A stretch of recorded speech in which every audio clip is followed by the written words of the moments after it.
Bienvenidos a NS Paranormal. ¿Te atreves a entrar?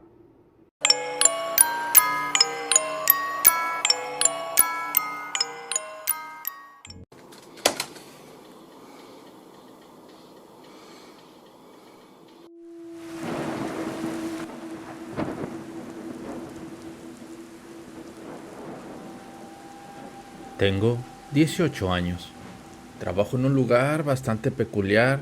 En los escasos 5 meses que llevo laborando aquí, he visto de todo. Y eso, que yo trabajo de día. No me quiero ni imaginar lo que han de experimentar los que trabajan en el turno de noche. Pero vayamos hacia el principio. Tras terminar la preparatoria me encontré parado ante una cruel realidad y un futuro incierto. El trabajo escasea, sobre todo en el área que yo quería estudiar. Así que decidí arriesgarme a estudiar durante muchos años para terminar en un empleo mal pagado. O podía empezar a buscar trabajo. Yo preferí el dinero. Yo no tenía idea de cómo llenar una solicitud ni ninguna de esas cosas. Así que opté por buscar en los grupos de Facebook. Claro que, como todos deben saber, la mayoría de las publicaciones no eran más que una vil estafa, hechas por perfiles nuevos creados solo para hacer la publicación. Trabajos que pedían hacer clic en enlaces de dudosa procedencia. Estuve así buscando por 20 días hasta que vi un post que llamó mi atención. No decía el tipo de empleo, tampoco el lugar ni el sueldo. Solo se hacía mención de que se trataba de un trabajo que requería de hombres jóvenes y responsables. Y se firmaba un contrato por 6 meses. También advertía que se firmaba una cláusula donde se acordaba que si el empleado renunciaba antes de los 6 meses, estaba obligado a devolver todo el dinero que se le había pagado o enfrentar consecuencias de carácter penal. La verdad, era una publicación muy rara. Revisé el perfil de la persona que hizo el post y estaba activo desde el 2008. Eso ya era una buena señal. Así que decidí enviarle mensaje a la persona. Me dio la dirección del sitio y me dijo que me presentara dentro de una semana para explicarme cómo estaba el trabajo. Yo lo platiqué con mis padres. El lugar estaba extremadamente lejos, así que en caso de quedarme con el empleo, yo ocuparía un auto. Entonces se los pedí.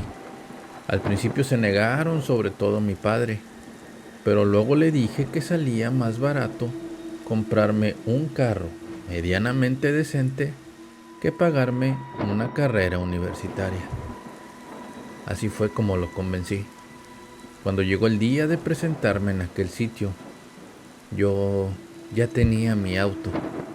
Era un auto muy lejos de ser lujoso y ya con algunos años de haber salido al mercado. Pero por ahora, eso era suficiente para mí.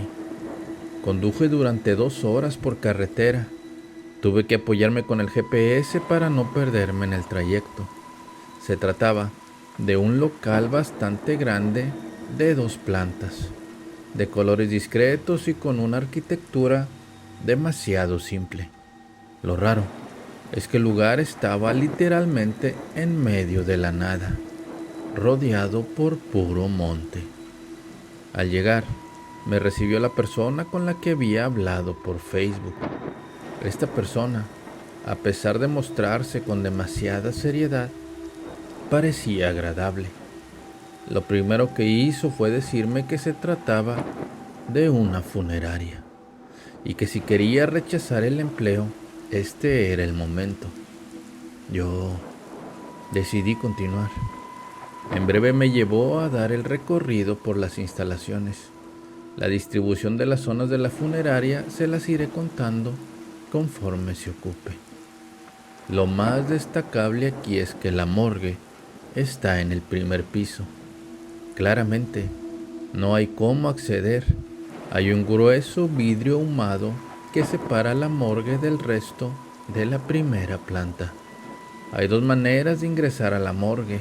La primera es por detrás, que es por donde ingresan los cuerpos, y la segunda es utilizando las escaleras, la segunda planta, y también hay un elevador, pero ese es solo para subir los cuerpos a las salas para su exhibición. Se me explicó que la vacante era de guardia diurno. Mi horario de entrada sería a las 8 de la mañana y la salida a las 8 de la noche. La paga era de 2,800 pesos por semana. Las actividades no eran nada del otro mundo. Cada día, la administración me dejaría una lista de todo lo que tendría que hacer en el turno, en el orden exacto en el que tenía que hacerlo. Y esa lista tenía instrucciones precisas de cómo realizar cada cosa, así que todo sería relativamente sencillo. Yo solo tendría 3 herramientas de trabajo: un llavero que me daba acceso a todos lados, una linterna que solo sería necesaria en caso de algún apagón y obviamente una radio. Me aclararon que tendría una capacitación de un solo día. Yo no le vi mayor problema a esto, así que acepté. Volví a mi casa y al día siguiente ya me presenté listo para aprender lo mejor posible todas las actividades que tendría que realizar. Yo llegué 10 minutos antes. Aún no había llegado el que me acompañaría en el turno. Me recargué en la cajuela de mi auto y en eso llegó una camioneta cerrada de color blanco. Se siguió de largo y rodeó la funeraria. Yo supuse que iba a la parte de atrás. Seguramente llevaba un cuerpo. Finalmente llegó la persona en cuestión. Se presentó conmigo y me invitó a pasar a las oficinas. Estando ahí, me dieron mi uniforme, mis herramientas de trabajo y me retiraron el celular. No podía utilizarlo mientras estuviera en el trabajo, ni siquiera en mi hora de comida. Yo no protesté. Al trabajar en una funeraria, supongo que la discreción y privacidad es lo más importante. Así que entiendo que no quiera que se tome alguna foto indebida. Ya con el uniforme puesto, empecé a trabajar. Lo primero que hice fue realizar un recorrido por todas las áreas. Me explicaron que el andar debe ser lento y seguro. Me dijeron que si caminaba rápido y actuaba de forma nerviosa, podría alterar a las familias de los fallecidos. Recorrimos la primera y segunda planta y luego volvimos a la primera planta y revisamos el grueso del cristal ahumado. La idea era detectar cualquier tipo de daño, grietas más que nada, ya que según me explicaron el material del que estaba hecho es sumamente resistente mientras su superficie fuera uniforme, pero que la presencia de cualquier irregularidad hace que se vuelva frágil. No encontramos nada, así que procedimos a la siguiente tarea. Todo era verificación de puertas y áreas. A las 11 de la mañana fuimos al comedor a probar bocados. Ahí me explicaron que había 2 formas de comer. La primera era aceptar lo que estaba hecho y así comer gratis. La segunda opción era pagar para que la persona que estuviera atendiendo la cocina me preparara algo. Claro que ese servicio era costoso. Nos servimos de lo que ya había ahí. Era fruta con yogur y café negro.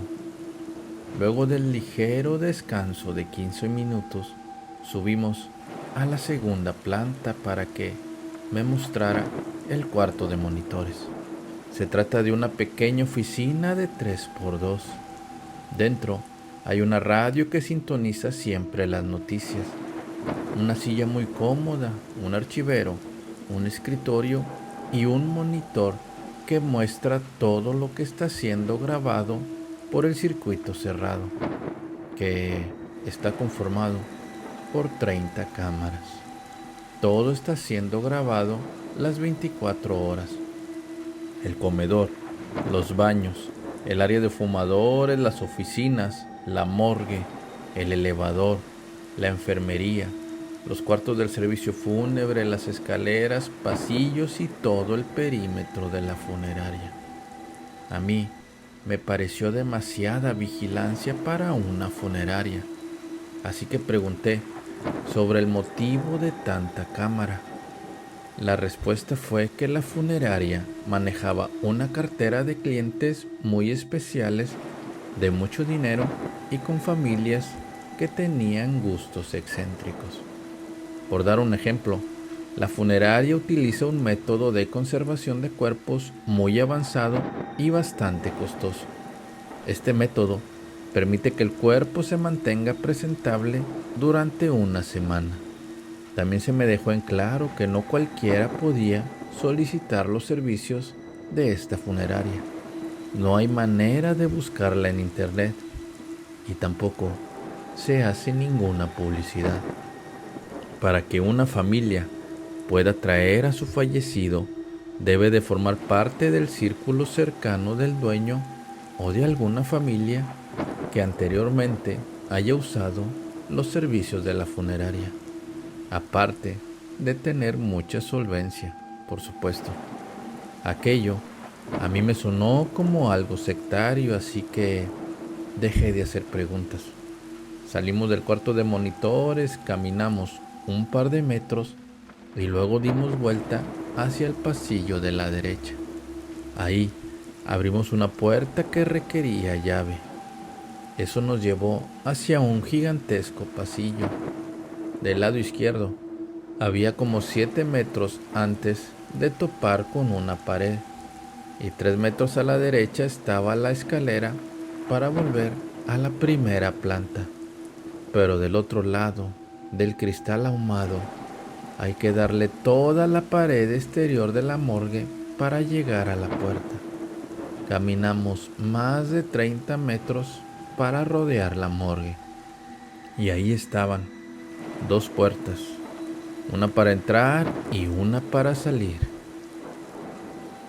Un detalle que me generó mucha curiosidad es que estando de este lado se podía ver a través del vidrio ahumado. Es decir, yo podía ver a las personas que entraban a la funeraria, pero ellos no podían verme porque el cristal no se los permitía. Lo que se me hacía raro no era el hecho de que un lado se viera y del otro no. Simplemente yo no entendía por qué se necesitaba ese tipo de cristal. En fin, antes de entrar a la morgue me preguntó si estaba preparado para ver a un muerto. Respondí que yo no creí que hubiera algún problema, siempre y cuando el olor no fuera muy fuerte. El sujeto se rió un poco y luego me indicó que arriba de la puerta había una luz que alternaba entre rojo y verde. Cuando estaba en rojo significaba que se estaba realizando la autopsia. En verde significaba que el cuerpo ya estaba limpio y preparado, esperando que llegue el momento de que lo trasladen a alguno de los cuartos de servicio. O de plano, no había ningún cuerpo. La luz estaba totalmente en verde, así que pudimos entrar. Me presenté como el nuevo guardia con los 4 que estaban ahí. 2 de ellos tenían cara de criminales, y lo digo con todo respeto, pero parecía que acababan de salir del reclusorio. Uno era muy joven, y también había un señor ya grande y canoso, con un rostro cansado. Era prácticamente un anciano. Él me miró fijamente y me preguntó si creía en la vida después de la muerte. Yo no supe qué responder. Todos se quedaron esperando mi respuesta. El silencio era incómodo, así que respondí que no estaba seguro. El viejo me pidió que me acercara junto con él para observar el cuerpo de cerca. Yo dudé al principio, pero lo hice. Total, si iba a trabajar en la funeraria, debía acostumbrarme a ciertas cosas. Se trataba de una mujer joven, no pasaba de los 30. Tenía algunos rasgos orientales, su cabello era corto, era delgada y estaba vestida de gala en color rojo. Aretes pequeños y tacones. Lo recuerdo perfectamente bien, porque fue el primer cadáver que vi en persona. El anciano me dijo que ella se llamaba Mariana, hija de un banquero que era amigo cercano de la familia. Resulta que ese viejo era hermano del dueño de la funeraria. Había muerto de una puñalada en la espalda. Me contó que había conocido a Mariana desde que era una niña. Él era su padrino de bautizo. Yo le di el pésame. Me agradeció y luego se acercó a la frente del cadáver. Le di un beso. Yo me quedé helado. Me despedí del señor y antes de que saliéramos de la morgue, me dijo que Mariana estaría ahí por unos días, en lo que la familia resolvía algunas cosas legales, que me la encargaba mucho, que antes de que terminara mi turno del día siguiente, le diera una vuelta para asegurarme de que estaba bien. En ese momento, la sangre se me fue hasta los pies. ¿Qué rayos significa eso? Sentí un miedo terrible, como nunca antes había sentido. Se me secaron los labios. La persona que me estaba capacitando me dijo que había que ir al comedor por un vaso de agua para poder explicarme algunas cosas. Mientras caminábamos para llegar a la escalera, rodeando la morgue, claramente teníamos que pasar por el pasillo largo, que en lugar de pared tenía el vidrio ahumado. Sinceramente, ya era incómodo pasar por ahí, porque a pesar de que yo estaba consciente de que los del otro lado no podían verme, yo sentía que alguien me miraba. Casi llegando al final del pasillo, antes de dar vuelta, pude ver a un niño que estaba mirando fijamente el vidrio. Llegamos a la escalera, subimos a la segunda planta y fuimos hasta la otra escalera para bajar del otro lado del vidrio y llegar al comedor. Mientras tomaba un poco de agua, esta persona me explicó en voz baja que el trabajar literalmente junto a la muerte es normal empezar a ver sombras, escuchar voces, sentir cosas que parecen no pertenecer a este mundo. Se puso muy serio y recalcó que por nada del mundo yo debía hacer caso de estas situaciones, que realmente escapan a la lógica, que debía fingir que no me daba cuenta porque de lo contrario, las manifestaciones se volverían más fuertes. Yo estaba pálido del miedo.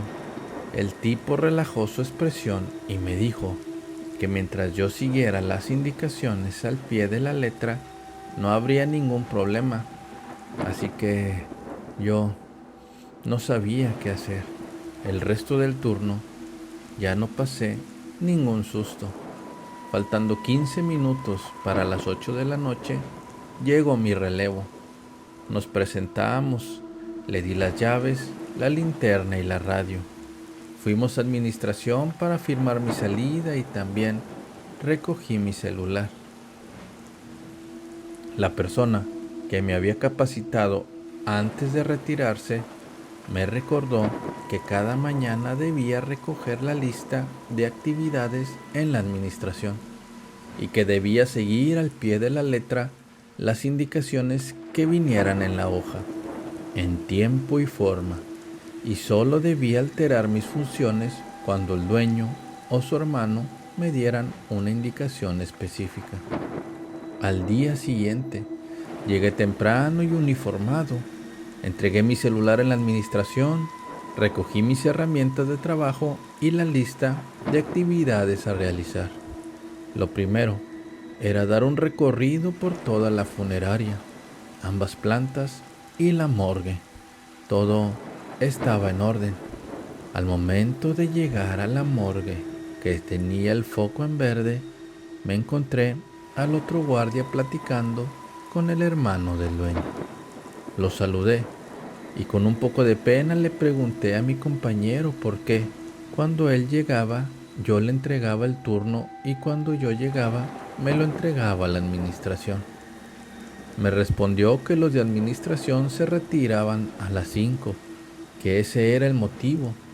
Ya me iba a retirar cuando el viejo me recordó que ese día, antes de terminar mi turno, debía ir a dar una vuelta al cadáver de Mariana. Yo le dije que contara con eso, que por supuesto lo iba a hacer. Ya para terminar mi recorrido, revisé el cristal ahumado para asegurarme de que no tenía ningún tipo de daño. Lo siguiente en la lista era ir al área de administración para recoger una caja con documentos, llevar la caja al cuarto de monitores y destruir todos esos documentos, toda la papelería, ponerla en una bolsa negra, salir por la puerta trasera y tirar la bolsa en el contenedor de basura.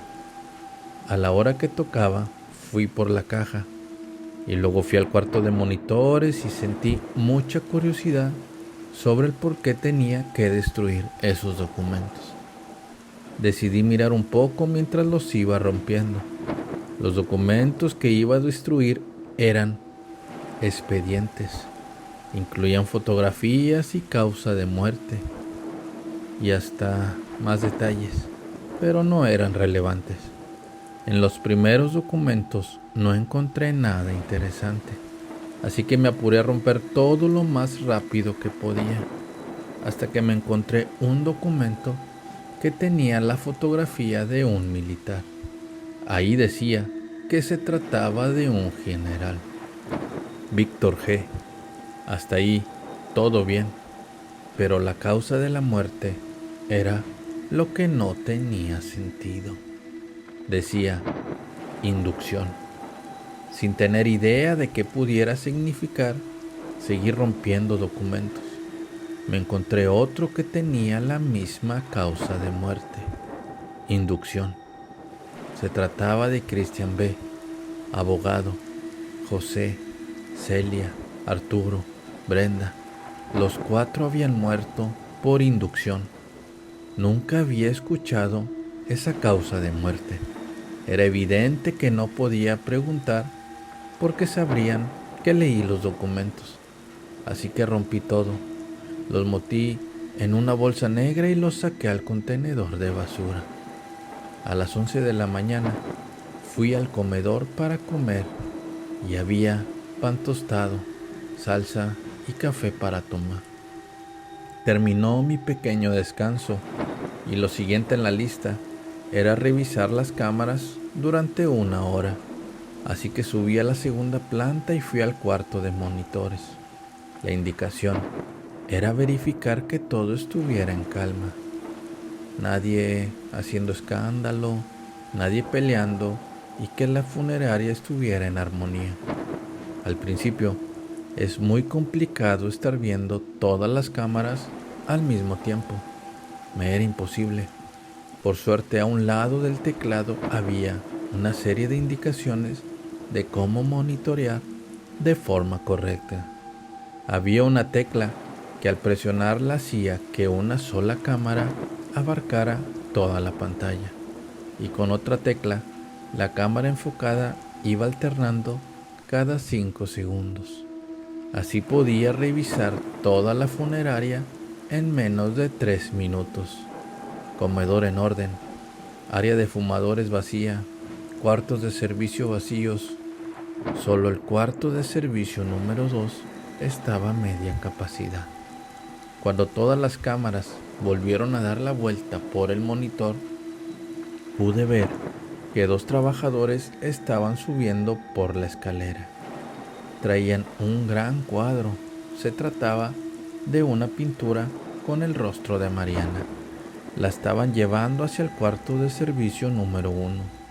Las cámaras siguieron cambiando en el monitor, y cuando tuve enfocada el área que está entre las oficinas y el comedor, pude ver al mismo niño que había visto la primera vez que bajé a la morgue. Estaba haciendo exactamente lo mismo. Estaba parado frente al vidrio ahumado, observando fijamente, como si pudiera ver hacia el otro lado. Me llamó la atención que tuviera la misma ropa. Además, no había ningún adulto cerca. No era coherente que unos padres dejaran a su hijo andar solo, caminando por una funeraria. Pasaron los 30 segundos y la cámara cambió. Presioné una tecla para volver a la cámara anterior, pero el niño ya no estaba. Empecé a cambiar entre todas las cámaras lo más rato que podía, pero el niño no aparecía en ninguna parte, ni afuera, ni adentro. Y entonces lo vi. Estaba caminando del otro lado del vidrio ahumado, dirigiéndose hacia la morgue. Inmediatamente salí del cuarto de monitores y, tratando de aparentar calma, caminé rápido hasta el final del pasillo. Giré a la derecha y crucé la puerta. Ya esa área era solo para trabajadores, así que empecé a correr. Casi me caigo en las escaleras, pero no dejé de correr. Llegué a la morgue. Ni siquiera puse atención en el color de la luz. Simplemente entré agitado. Ahí solo estaba el cuerpo de Mariana. Busqué por todos lados, pero nada. Me quedé totalmente confundido. La única alternativa es que el niño se hubiera salido por la puerta trasera. Debía ir a revisar, pero en cuanto me di la vuelta, entró el hermano del dueño y me preguntó qué estaba haciendo ahí. Le dije que un niño se había colado y que lo estaba buscando. El viejo se dio cuenta por mi expresión que estaba alterado y no quería perder el empleo por las ocurrencias de un niño. El señor me dijo que prestara mucha atención. Me contó que ese niño vivía en la funeraria, que ya llevaba 3 meses ahí. Dijo que él, junto con sus padres, habían sido atacados por una caravana armada. No hubo sobrevivientes, solo que el niño había estado dormido durante el incidente y por lo tanto, él no estaba consciente del hecho de que ya no debería estar aquí. Y es muy normal estarlo viendo correr por los pasillos. Mis pupilas estaban muy dilatadas de la impresión. Tenía mucha ansiedad. No podía creer lo que estaba escuchando. Pensé que se trataba de una mala broma. El anciano me preguntó qué era lo siguiente en mi lista. Le respondí que debía regresar a seguir monitoreando y luego tendría mi tiempo de comida para después continuar con mis actividades. Me dijo que olvidara lo de las cámaras y el viejo y yo tuvimos una larga charla y tendida sobre la muerte y sobre lo que hay después. Se los voy a intentar de explicar de forma resumida. Se supone, según las creencias y experiencias del hermano del dueño, que cuando el cuerpo físico muere, el alma puede o no mantenerse en este plano, dependiendo de una cantidad infinita de situaciones variables. Cuando un alma no está lista para reencarnar, suele negarse a partir. Existe un lapso de 3 días en el que el alma puede optar por irse o por quedarse. El 99% de las almas eligen irse, pero hay un 1% que por una cosa o por otra se quedan, ya sea que no se den cuenta de que deben irse o que deliberadamente no se quieren ir. Hay señales y pequeñas cosas que ayudan a saber con antelación si un alma se irá o no. Por ejemplo, entiendo que es normal que un cadáver huela mal, pero dijo el anciano que hay cuerpos que llegan con un olor muy fuerte, a pesar de tener poco tiempo de haber muerto. Ese fétido olor es señal de que el alma está intranquila y no se irá. Otra forma de saber es identificando la expresión en su rostro. Si parece que está dormido, es que se fue en paz. Mientras más miedo se note en su rostro, es más probable que se quede. También se puede detectar de una forma bastante peculiar cuando el muerto es visto en su propio funeral. Por lo general, cuando esto ocurre, el alma del muerto se sienta lo más lejos posible de su ataúd, porque sabe que debe irse, pero se niega a aceptarlo. Una cosa que me dijo y que me quedó bastante consternado es que hay ocasiones en las que el alma, con el cuerpo físico aún vivo, se niega a permanecer en este mundo, y que un suicidio completamente inesperado y sin explicación lógica suelen ser señal de que fue el alma quien mató al cuerpo. Entonces, así como que no queriendo, le pregunté cuál era la situación de Mariana. Él me lanzó una mirada que mostraba mucha preocupación.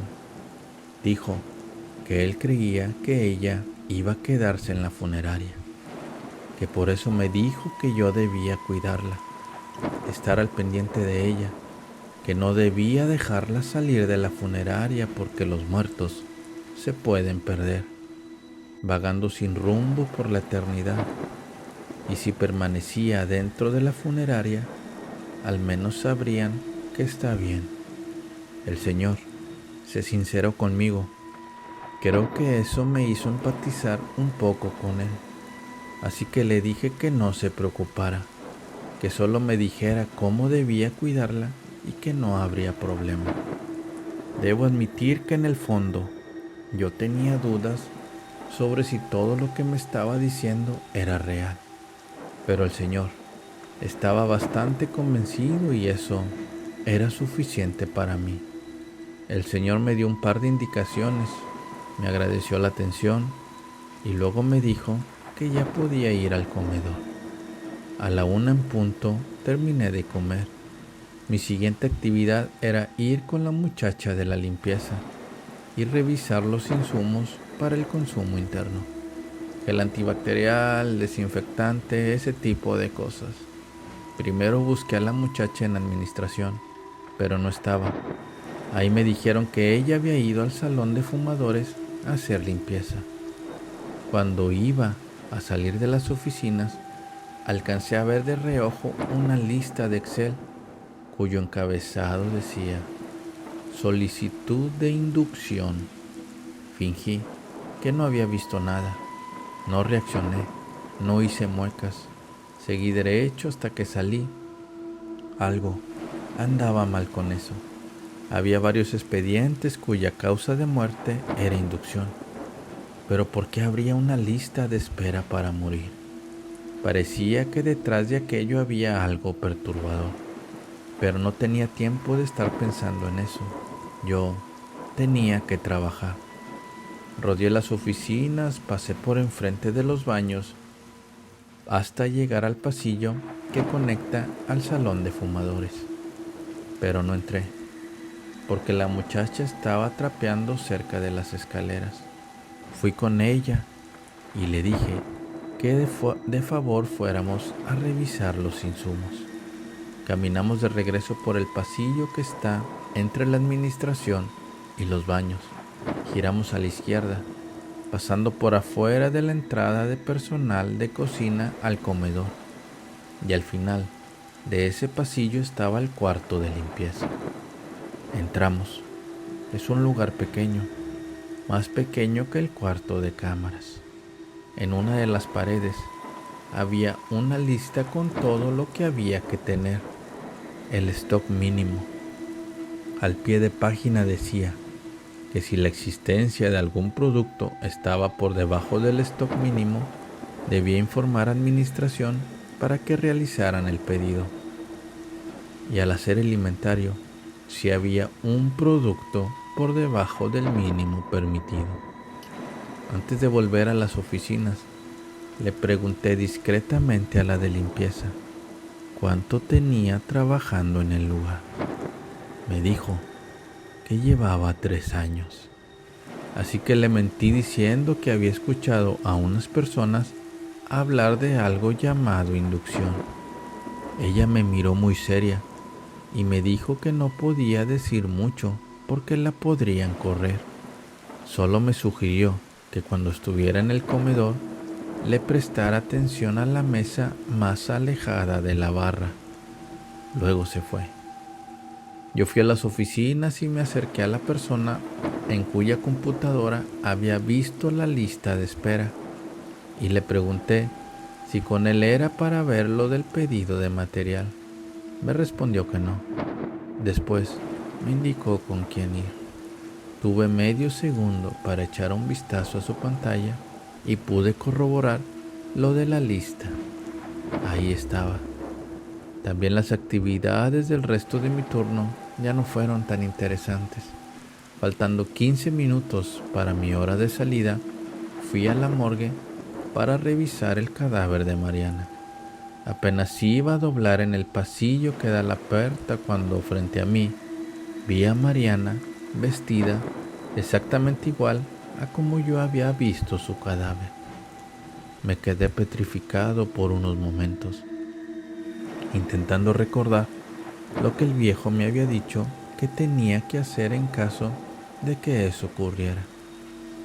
Yo no lograba concentrarme, pues Mariana estaba de espaldas y yo podía ver la abertura en su espalda, la que le había dejado la puñalada que terminó con su vida.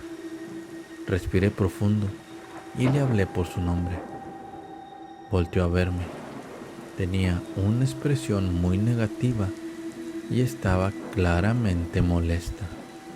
Inclinó un poco su cabeza hacia un lado, como si no comprendiera lo que estaba pasando. Quizás ella pensaba que era yo quien la había apuñalado. Mariana sabía lo que le había ocurrido. Eso fue lo que dijo el viejo, que cuando la encontraron aún estaba viva, pero ella no supo quién la atacó. Entonces, si la habían apuñalado por la espalda, y cuando voltea me ve, creo que se entiende que las cosas no pintaban nada bien. Al menos, no para mí. No hablaba, pero su mirada me lo decía todo. Sentía odio. Afortunadamente, en ese momento recordé las palabras que me había dicho el hermano del dueño y los repetí, tal cual, una por una. Tranquilo, todo está bien, solo vuelve a dormir y cuando despiertes, todo habrá terminado. Su rostro cambió en ese momento, se notaba más tranquila. Dio media vuelta y caminó lentamente hasta la puerta y se metió a la morgue. Yo di algunos pasos hacia atrás hasta que mi espalda estuvo contra la pared. Ahí me dejé caer el suelo. Estaba en blanco. No sabía qué pensar. No tenía ni idea de qué hacer. Me temblaban las manos y las piernas y no podía ponerme en pie. Necesitaba agarrar aire para no desmayarme. A duras penas pude ponerme en pie. Caminé despacio agarrándome de la pared para no desplomarme y fui avanzando hasta llegar a la puerta trasera. Al abrirla, vi que el vehículo que transportaba los cuerpos estaba ahí. y los dos tipos con cara de criminales estaban ahí dentro. Cuando me vieron, se bajaron. Uno se rió un poco y me llamó niño y me dijo que este trabajo era para hombres, que se requería mucho valor y tener la sangre muy fría. El otro me preguntó si quería un trago. Le respondí que sí. Fue al vehículo y regresó con un vaso desechable que contenía whisky. Di un trago. Eso me tranquilizó. Estuvimos platicando un rato. Se me olvidó por completo que ya iba a llegar mi relevo y que debía entregarle las cosas. De pronto, mi compañero llegó a donde estábamos. Me saludó tranquilo y me preguntó si había visto a un muerto. Le conté lo de Mariana y me dijo que debía tomarlo con calma, que eso no era lo más extraño que ocurría en este lugar. En ese momento, yo no quería saber nada acerca de los fantasmas, así que no le pregunté a qué se refería. Simplemente entregué las cosas, fui a las oficinas y marqué mi salida. Tomé mi celular y me fui a casa. No le dije a mis padres para nada lo que me pasó porque no quería asustarlos. Esa noche estuve meditando si en realidad valía la pena trabajar en esa extraña funeraria. Decidí que sí. Ya sabía cómo estaba el asunto del niño y de Mariana, y supuse que ya no habría nada que pudiera asustarme. Así que al día siguiente llegué puntual. Hice mis actividades matutinas y a la hora de tomar mi descanso recordé lo que la chica de limpieza me había comentado, que le pusiera atención a la mesa más alejada de la barra. Ahí estaba un sujeto y solo de ver cómo iba vestido quedaba claro que tenía dinero. Noté que estaba comiendo algo que no estaba para escoger en la barra, es decir, que lo había pedido para que se lo prepararan. Era carne, no era un filete. Contenía salsa y pequeños pedazos de carne, como si fueran canicas de cerdo. Tenía más o menos la misma consistencia. No entendí qué se supone que tenía que ver ese señor con la lista de espera para inducción. Fui hacia la cámara de monitores y vi que los familiares de Mariana estaban llegando al cuarto de servicio. También vi por los monitores que el cuerpo estaba siendo trasladado por el elevador de la morgue. El elevador da a un pasillo que da acceso a las puertas traseras de los cuartos de servicio para poder ingresar los cuerpos sin tener que pasarlos por la entrada. El hermano del dueño estaba ahí y también estaba el sujeto que se había sentado en la mesa más alejada de la barra del comedor. Era un familiar de Mariana, obvio. El resto del turno estuvo bastante tranquilo. Antes de mi hora de salida, terminó el servicio de la familia de Mariana. Estaban retirándose para ir al cementerio. Realicé mi último recorrido. Llegó mi compañero, le entregué el turno y me retiré a mi casa. Al día siguiente y durante una semana más, estuve viendo al mismo sujeto sentado en la misma mesa a la misma hora y comiendo lo mismo. Eso estaba muy raro, así que decidí preguntarle a mi compañero si él de casualidad sabía quién era ese señor. Me dijo que se trataba del dueño de la funeraria. Opté por no hacer más preguntas para evitar meterme en problemas. Aún tenía muchas dudas respecto a todo el asunto de la muerte por inducción, pero decidí dejar el tema para otro momento. Pasaron los meses y en todo ese tiempo estuve en muchas situaciones, tanto con el niño como con Mariana, y cada vez lo llevaba mejor. Hace unos días, cuando le iba a entregar el turno a mi compañero, me dijo que debíamos platicar urgentemente algo en privado. Así que fuimos al cuarto de monitores. Me recordó que en poco tiempo se va a vencer mi contrato por 6 meses y que él necesitaba saber si yo iba a continuar o no. Yo le dije la verdad. Le dije que no estaba seguro. Me dijo que él entendía que ocurren cosas extrañas, que ese es el motivo por el cual tienen mucha rotación. Él, anteriormente, era el guardia diurno, pero nadie aguantaba ni una semana en el turno nocturno, así que lo movieron a él para la noche. Me dijo que si tenía preguntas yo podía hacerlas, así que no iba a perder la oportunidad. Le pregunté por el asunto de la inducción. Me respondió que había personas de ciertas condiciones económicas que querían donar su cuerpo a cambio de una gran suma de dinero.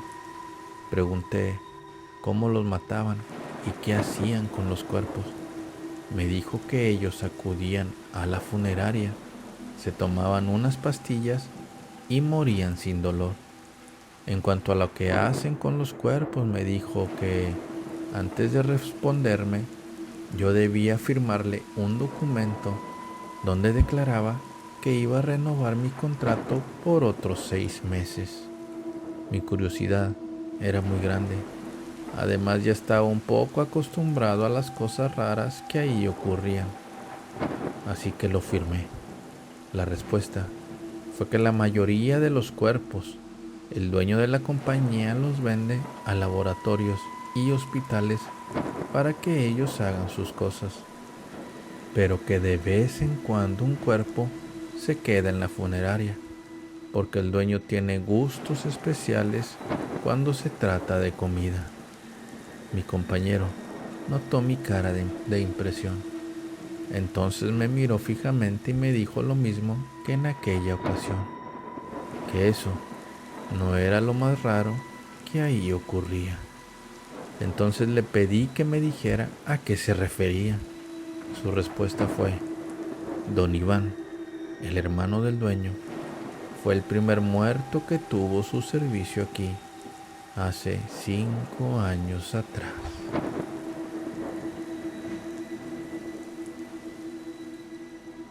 ¿Qué tal les pareció la historia de la funeraria, la historia de terror? Los invito a formar parte de la comunidad NS Paranormal en Facebook y a suscribirte a este canal para seguir escuchando y viendo todas las historias de terror, para ver el podcast con los invitados de lujo que cada vez más se están sumando a este gran proyecto. No olvides seguirme en todas mis redes sociales, Instagram, Facebook y YouTube. Y si aún no estás suscrito, este es el momento indicado para hacerlo. Nos vemos en el siguiente video de terror.